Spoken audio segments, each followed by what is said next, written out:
Señoras y señores, bienvenidos. Muchas gracias por acompañarme en esta conferencia dentro del ciclo de conferencias sobre historia naval organizadas por la Real Academia de la Mar en colaboración con la Real Liga Naval Española.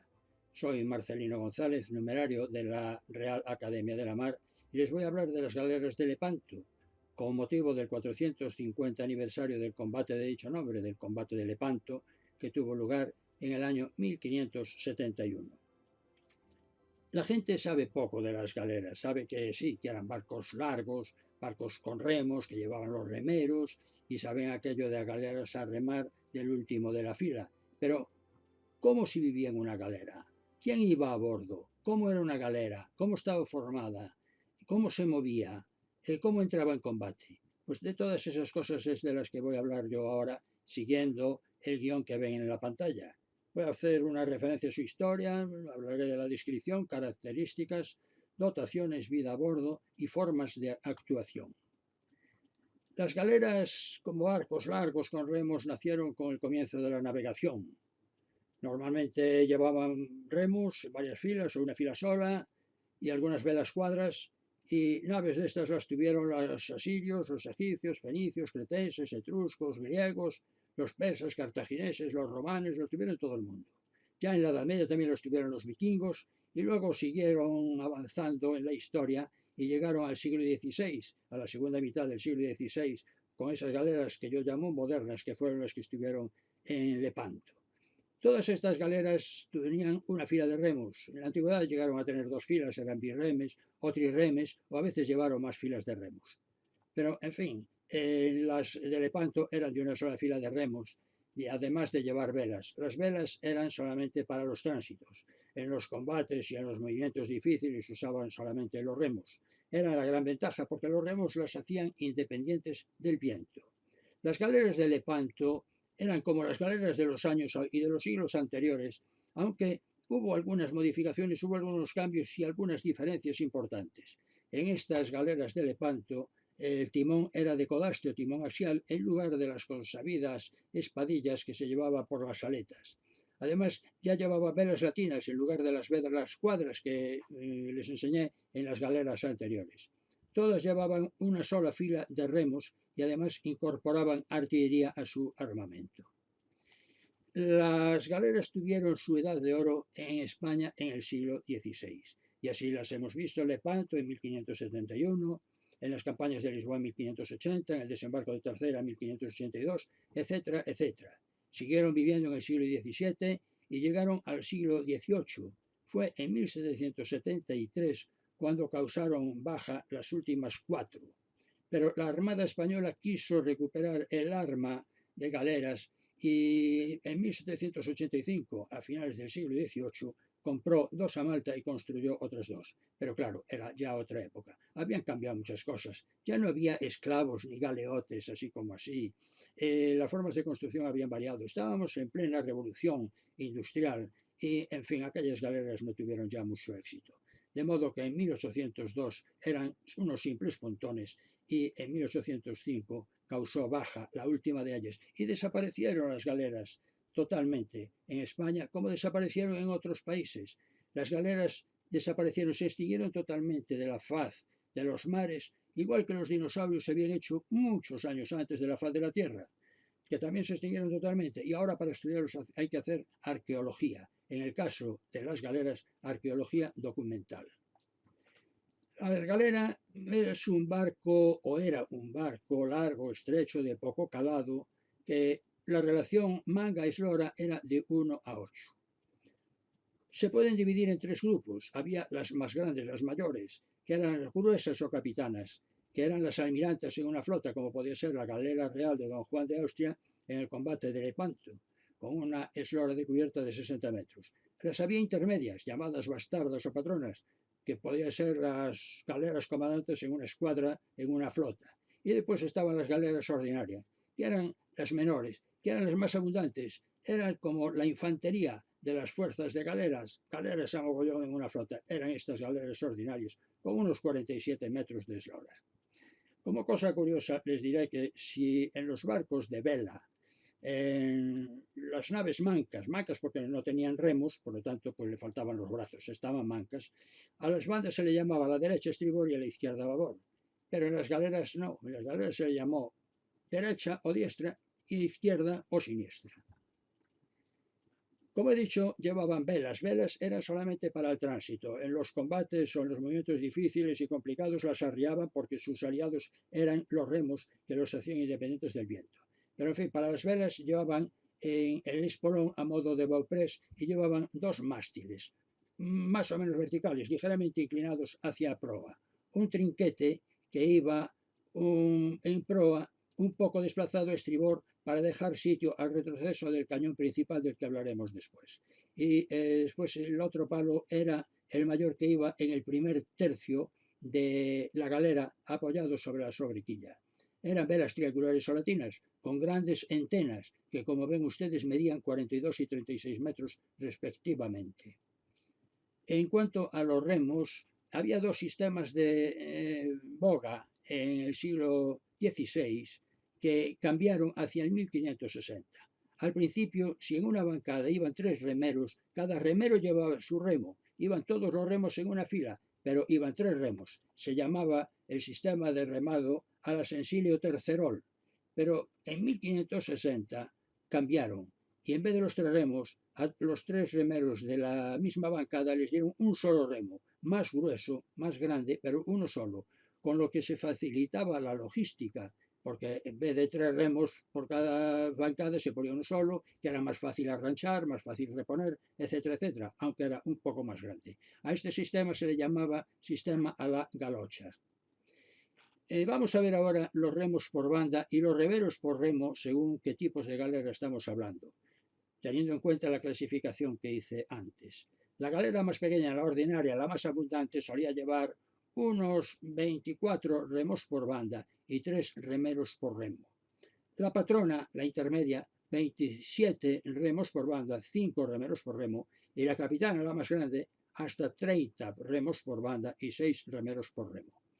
Los remos son, como ven ahí a la derecha, pues un remo vulgar y corriente, como una pala de un paradero o algo así. Estaban divididos en 3 partes. La pala, que era la que empujaba en el agua, la caña, que la unía al barco, donde estaba el guión. Esta parte estaba dentro del barco, la caña y la pala estaban fuera, cada uno medía un tercio del remo. El remo jugaba aquí sobre el tolete y el estrobo, en la esquina de la galera. Como verán, esta parte era más ligera que las otras dos. Para compensar, aquí se ponían suplementos de plomo o de hierro para que el remero no tuviera que vencer la diferencia de pesos y se concentrara solamente en el empuje del remo. Aquí, en esta parte del guión, además, como era muy grueso, para poder agarrarlo, había manetas para que los remeros pudieran agarrar las manetas y pudieran manejar el guión. Y el extremo del guión solía ser más fino para que lo pudiera agarrar directamente el último remero, que se llamaba bogavante. Bien, pues vamos a ver ahora qué velocidades podían alcanzar las galeras. Cuando iban a vela, que era solamente en los tránsitos, difícilmente pasaban de los 8 nudos. Cuando iban a remos, pues con buen tiempo y con la dotación completa, podían alcanzar los 6 nudos durante 30 minutos como máximo. Porque si se sometía a un esfuerzo mayor a los remeros y estar a esa velocidad durante más tiempo, se podían desfondar. Y luego, a la hora del combate, de verdad, no podían no rendir y eso le podía costar la cabeza al capitán. Podían navegar a 4 nudos durante más de 30 minutos. Si iban la mitad de los remeros, podían alcanzar los 3 nudos. La verdad que con los remos pues podían navegar contra el viento, esa era la gran ventaja. Además, con los remos, con una banda hacia una dirección y la banda contraria en la dirección opuesta, el barco podía hacer ciaboga y girar en un punto. Hay que tener en cuenta que estos barcos eran largos y estrechos, entonces con mala mar podían sufrir quebrantos y arrufos, podían flexionar y podían partirse. Entonces tenían unos refuerzos longitudinales que ahora veremos y además, pues en épocas de mala mar no salían. De modo que normalmente en invierno se quedaban en puerto. Además hay que tener en cuenta que con mala mar de través era terrible, ¿no? Porque los remeros iban al aire y demás, y eso podía ser desastroso. De modo que en el Mediterráneo solamente estaban activas las galeras de mediados de marzo a mediados de octubre. El resto del tiempo invernaban. En cuanto al armamento que podían llevar, pues llevaban artillería, que podían ser cañones, culebrinas o pedreros, como ven a la izquierda. También llevaban armas de fuego portátiles, como podían ser arcabuces, mosquetes, pistolas. Llevaban armas defensivas, petos, espaldares, yelmos y cosas de esas. Armas blancas, espadas, alfajes, cimitarras. Armas arrojadizas como flechas, lanzas, ballestas, etcétera, etcétera. Hay que decir que en Lepanto las fuerzas turcas pues llevaban sobre todo flechas, no llevaban muchas armas de fuego, solamente llevaban arcabuces y bastante antiguos los genízaros. En cambio, las tropas españolas y bueno, las tropas de la Santa Liga llevaban todas armas de fuego, habían dejado las flechas de lado. Al principio, por cada tiro de arcabuz podían los otros tirar 7 flechas, pero se acabaron las flechas y además el arcabuz hacía verdadero daño. Hay que tener en cuenta también que los turcos no llevaban esos petos y espaldares que llevaban los de la Santa Liga. En todo caso, llevaban una cota de malla, de modo que en cuestión de armamento había ventaja por la Santa Liga. En artillería, como digo, los cañones de la artillería principal iban a proa, iban fijos. Para orientar el cañón había que orientar el barco. En elevación se le metía una cuña debajo y se levantaba más o menos. Tenía un cañón principal que era el más gordo, el de mayor calibre, que podía tener un alcance de 1500 metros. Este tenía retroceso y por eso había que dejarle sitio y el trinquete iba un poco a estribor. Y los otros podían ser o culebrinas o podían ser pedreros o culebrinas y pedreros. Si eran culebrinas, pues eran de menor calibre, pero podían tener un alcance de 2000 metros. En los barcos turcos normalmente había 3 cañones a proa, en cambio en los barcos de la Santa Liga en Lepanto había 5, otra ventaja por parte de la Santa Liga. Hay que decir que estos cañones eran de avancarga, o sea, de carga por la boca. Y se podía tardar en cargar los 6 minutos con gente muy adiestrada. La verdad es que era para tirar en último momento a bocajarro, justo en el momento antes de la embestida, por lo que normalmente solamente daba tiempo a efectuar un disparo. Aunque don Juan de Austria, para mejorar esa ventaja y para aprovecharse de eso y para que el cañón central pudiera disparar casi en depresión, mandó cortar los espolones. Aunque hablo de que el alcance es 1500 o 2000 metros, era donde llegaba la bala, pero eran balas que salían, cañones en animaliza y demás, que salían para donde les daba la gana, por lo que el alcance máximo efectivo difícilmente superaba los 100 metros. Además, luego llevaba cañones laterales del estilo de esmeriles y falconetes dispuestos por las bordas. Bien, para ver cómo era y cómo estaba distribuida y cómo estaba formada y organizada una galera, vamos a repartirla en 3 trozos: la proa, el centro y la popa, con los compartimentos y demás que vemos aquí, pero los vemos en detalle en estas diapositivas. Primero estaba la proa. La proa empezaba con el espolón que podía tener unos 6 metros y que se utilizaba para romper la palamenta del barco contrario y para clavarse en la obra muerta y a ser posible llegar hasta la cocina y hundirlo, y si no, servir de pasarela para los que tenían que entrar en el barco atacado. Después del espolón venía esta zona de la cubierta tamboreta e inmediatamente detrás venía una zona bastante fuerte de madera donde iban los cañones y los elementos de fondeo, que normalmente eran rezones, y que se llamaba corulla. Encima de la corulla iba la arrumbada, en la que iban pasamanos y en épocas de combate se ponían empavesaduras, eran protecciones de madera para proteger a los que estaban ahí, y era como un puente de combate, un bastión de combate. Bien, el centro era la cubierta de boga y tenía la cámara de boga o talar de unos 30 metros de eslora más o menos. Aquí era donde iban los bancos de los remeros. Normalmente llevaban un toldo para protegerlos de la lluvia o protegerlos del sol. estos llevaban unos mamparos longitudinales que eran para reforzar el barco y para evitarle los movimientos de arrufo y quebranto, no darle fortaleza porque era muy largo. Estos mamparos verticales podían tener 1 metro de alto y estar separados 1 metro entre sí y se cubrían con tablas, servían para guardar cosas y la parte de alta servía de pasillo para que se moviera el cómitre, que era el que vigilaba la boga. A esta zona se llamaba crujía. Después llevaba unos voladizos transversales por fuera de la borda, en los que iban unas postizas longitudinales donde apoyaban los remos, con los estrobos y los toletes.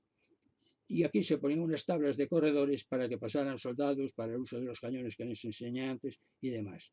Normalmente, en la parte de estribor, bueno, en este caso, como digamos, en estos barcos se llamaba derecha o la diestra, pues llevaba un bote, un esquife, y en la parte izquierda o siniestra el fogón o cocina, y ahí faltaba un remo. Muchos dicen que tanto el fogón como el esquife iban a la misma altura. En sus posiciones se organizaban bastiones para la defensa del barco.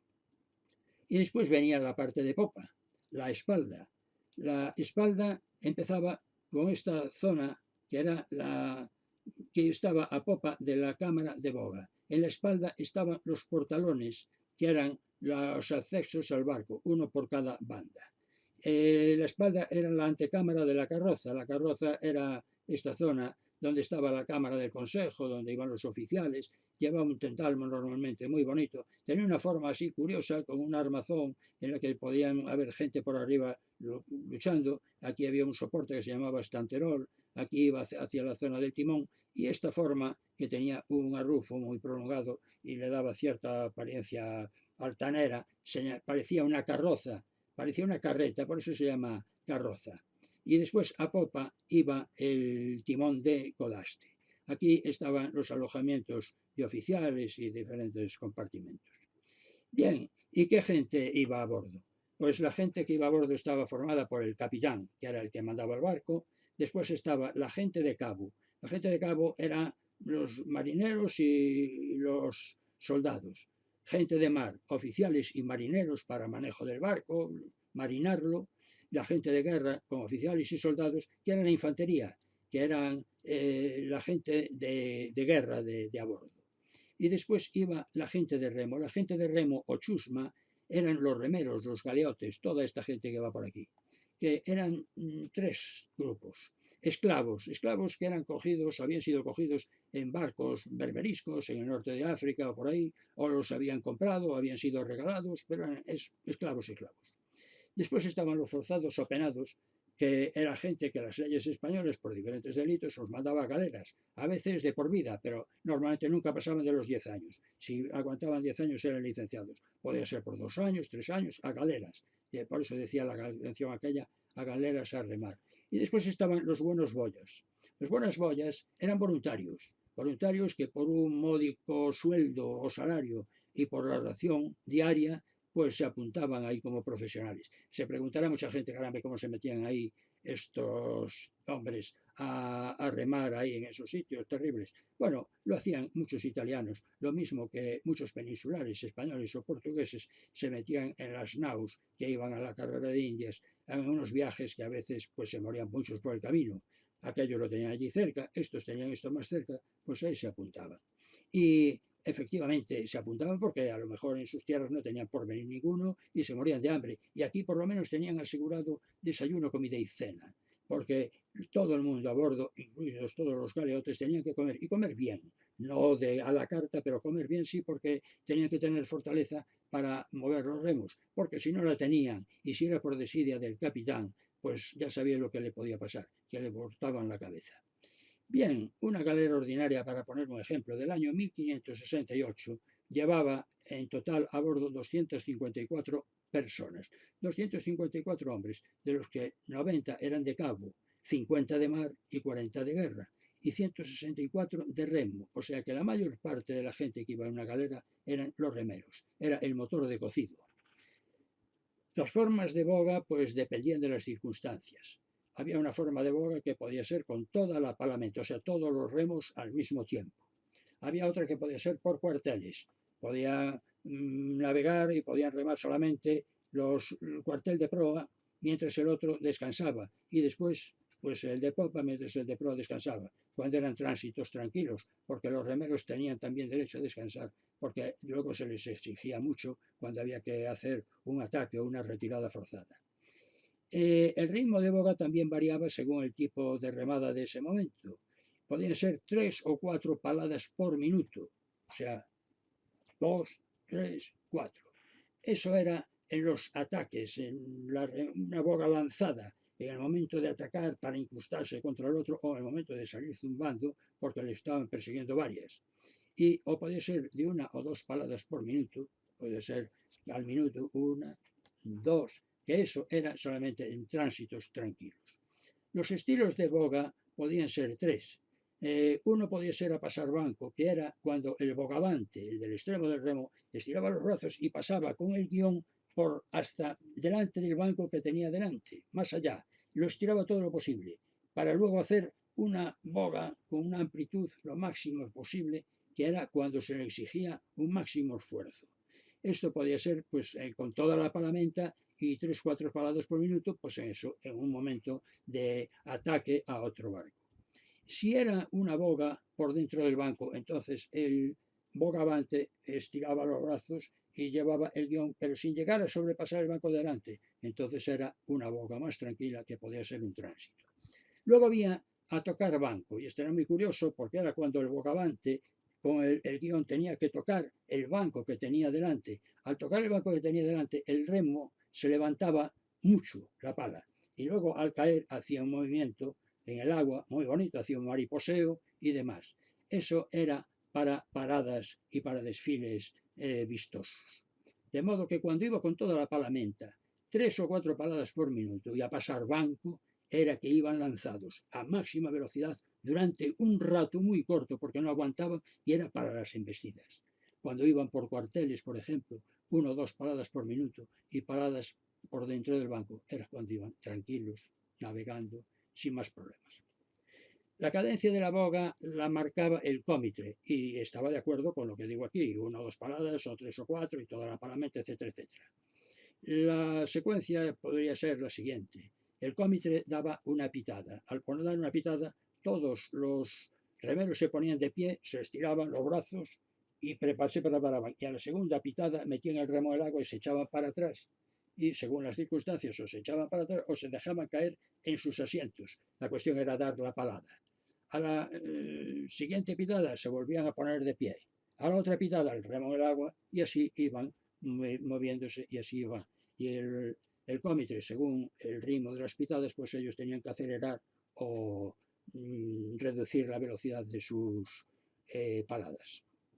Bien, las galeras llevaban diferentes distintivos, insignias y demás. Por ejemplo, llevaban fanales, que eran unos grandes faroles muy bonitos, los llevaban a popa. Y la galera real o una capitana llevaba 3, la real de Don Juan de Austria en Lepanto llevaba 3. Otros mandos intermedios podían llevar 2 o 1. También llevaban mascarones de proa. Estos mascarones iban en el extremo del espolón. Como se pueden ustedes comprender, en el momento del embestido lo primero que salía por el aire era el mascarón, por muy bonito que fuera. Aquí les pongo 2 ejemplos. Uno es este, que es una fotografía del mascarón que tiene la reconstitución de la Galera Real que se conserva en el Museo de las Atarazanas de Barcelona. Era el barco de Don Juan de Austria. Es un Neptuno montado sobre un delfín. El de la derecha es una loba, una talla en madera que se conserva en el viso del Marqués. Se supone que es una reconstitución o una reproducción de la figura que llevaba en la proa la galera de don Álvaro de Bazán, que se llamaba la loba. También llevaban estandartes, los solían llevar en la espalda, pegados a la carroza en la parte de la derecha, en la diestra. Aquí está un ejemplo de estandarte, una reproducción hecha por Rafael de Monleón que se conserva en el Museo Naval, estandarte de Lepanto. También llevaban banderas de combate con las armas del rey, gallardetes, banderas de engalanado, etcétera, etcétera. como se puede suponer, una galera de estas en un momento determinado, haciendo el repaleo ese con la boga a tocar banco y los remos haciendo el mariposeo, con los estandartes, las banderas de combate, las banderas de señales, gallardetes, banderas de engalanado, sus mascarones luciendo, los fanales encendidos, toda la gente vestida, incluso los remeros para la ocasión, con el resto de la dotación, con trajes de colores, pues debía de ser una verdadera pasada ver desfilar la galera ante uno en una parada de este tipo. ¿Cómo se vivía en estas galeras? Pues, a modo de resumen, se vivía casi de milagro. Como dijo Antonio de Guevara, él escribió un libro muy interesante, El arte de marear, que yo lo recomiendo, es pequeñito. Él dijo aquello, no lo dijo él dice que es un refrán ya viejo, la vida en la galera de la diosa quien la quiera. Y es que en la galera lo que predominaba era el hacinamiento. 250, 300 hombres, remeros encadenados, todos viviendo ahí juntos, pegados, apelotonados, y se miraba desde encima y no había toldo, lo único que se veían eran cabecitas, no se veía otra cosa. Los remeros vivían encadenados a sus bancos. Ahí comían, ahí sudaban, ahí dormían, ahí penaban, ahí descomían, ahí estaban todo el tiempo. Y a pesar de los baldíos que pudiera haber, como ustedes se pueden imaginar, sin higiene de ningún tipo, el mal olor era terrible. Para combatir el mal olor que podía llegar de la chusma, pues en la carroza la gente usaba colonias y esencias, perfumes, metían hierbabuena o cosas de esas por las narices y demás. Pero imagínense ustedes, por ejemplo, en esta galera maltesa que va atiborrada de gente, con un viento de proa, el tigre que sale de aquí y que llega a la carroza, mezclado con las esencias y los perfumes que hay allí, debía de dar un aroma de lo más característico. Además, ahí, si había algunas infecciones y demás, se transmitían de unas a otras y podía haber enfermedades a montones. Era una vida dura, difícil, muy sucia, de un olor. Además, se decía que una galera se sabía que venía antes de verla. Se olía a distancia, se olía a millas. Hay que decir que los galeotes comían y estaban bien alimentados dentro de lo que cabe. Como digo, no iban a la carta, pero bueno, tenían bizcocho, que era un pan sin levadura, deshidratado, tenían agua, habas, arroz, aceite y sal. Y a veces les podían dar bizcocho mojado en vino, sobre todo si se había que prepararse para un combate en el que tenían que hacer una boga lanzada. El resto de la tripulación o de la dotación comía lo mismo, más carne, pescado, tocino. El tocino era cerdo en canal. Queso, garbanzos, vino, un vino que no falte, nunca. En fin, era una vida difícil, hacinada y demás. Además era de convivencia difícil también, porque ahí los marineros y los soldados iban todos juntos y daba lugar a encuentros. Además los infantes de aquellos tiempos eran duros de pelar, pero también eran muy picajosos. Que guarde vuestra merced donde ha puesto los pies, que tenga vuestra merced cuidado con no sé qué. Empezaban las discusiones y salían las espadas a relucir y había que estar con cuidado y ojo atento para que no hubiera duelos en medio de todo ese jaleo. Bien, ahora que hemos visto ya cómo se vivía a bordo, vamos a ver cómo era un combate entre galeras. Cuando se acercaba el momento del combate se daba la voz de al arma, que de ahí viene alarma, ¿no? La palabra alarma. Ahí cada uno cogía sus armas y se iba rápidamente a su puesto de combate. Preparaba la artillería, la munición, sus espadas, lo que fuera. Distribuían agua con calderos por todos los lados, mojaban todas las estructuras. Había que tener en cuenta que el enemigo le podía tirar de todo, desde proyectiles, flechas, piedras o cosas ardiendo. Si era un barco independiente o si eran escuadras con capacidad de maniobra, cada una trataba de moverse para ocupar respecto a la otra ventaja en cuanto al viento o a la corriente, ocupando un puesto en barlovento o a barro corriente, o si estaba cerca de la costa hacia la mar para no haberse cogido entre la costa y el enemigo, o con el sol a la espalda, y siempre intentando apuntar con la proa a la mura del contrario para clavar el espolón, romperle la palamenta y meterle el espolón por toda la obra muerta y tratar de hundirla si podía, y si no, pues utilizar el espolón de pasarela para que pasara su gente a combatir a la otra. Las fases de combate normalmente eran dos, una a distancia o artillera, y después se pasaba a la embestida, el abordaje y el cuerpo a cuerpo. En el cuerpo a cuerpo la infantería peleaba igual que en tierra, era igual. Lo que pasa es que había pequeñas diferencias, pequeñas grandes diferencias, porque claro, peleaban en lugares muy constreñidos, llenos de gente, difíciles, ahí la galera era estrecha y demás. Y además podía haber mar y podía ser una plataforma inestable. Y a los posibles balazos que podían recibir o cortes con espadas o sables se unía que se podían caer al agua alguno y con su armadura si iba al fondo se ahogaba. En fin, vamos a simular un momento de ataque de este barco que suponemos que va a abordar a este que se defiende, en el que ataca. La dotación se dividía en dos grupos. Un grupo de a bordo, con el 50% que se quedaba a bordo con el capitán. Eso de que el capitán, como las películas, es el primero que va y ataca al otro, de eso nada. El capitán se quedaba siempre a bordo. Esa es regla de oro. El otro grupo se dividía en dos núcleos, un núcleo de abordaje y un núcleo de socorro. El núcleo de abordaje era el primero en pasar a la otra galera una vez abordada e intentar atacar a la gente y correrla hacia popa todo lo posible, mientras el grupo de socorro esperaba y en su momento saltaba también a bordo para explotar el éxito. Esto era el barco que abordaba. El barco atacado dividía a su dotación en cuatro grupos. La vanguardia, que se ocupaba de la corulla, de la proa, de la rumbada, la batalla en el centro, la retaguardia en la espalda y el socorro, que estaba de reserva en algún sitio preparado para actuar donde fuera necesario. Podía ocurrir que en algún momento determinado la vanguardia pues se pusiera dura y junto con ella la batalla y que atacaran al núcleo de abordaje y lo hicieran recular y con él al grupo de socorro, volviendo ellos a su barco y convirtiéndose estos a su vez en núcleo de abordaje de su propio barco, dejando al resto como grupo de a bordo. Y cambiaban las tornas y podía ser un tira y afloja y se daba de vez en cuando que pasaban de un barco a otro. Mientras tanto, el esquife de este barco podía pasar a esta galera, romper el timón o atacar por la retambufa a la carroza o tratar de hacer algún agujero o una vía de agua. Claro que el esquife de esta trataría de hacer lo mismo. De modo que ahí estaba el tira y afloja y ahí lo dejamos en tablas, que gane el mejor. Esto era la forma de combatir de aquellos barcos, la forma de vivir, y esta es una forma de explicar a uña de caballo, pues cómo eran aquellos barcos de la época de Lepanto.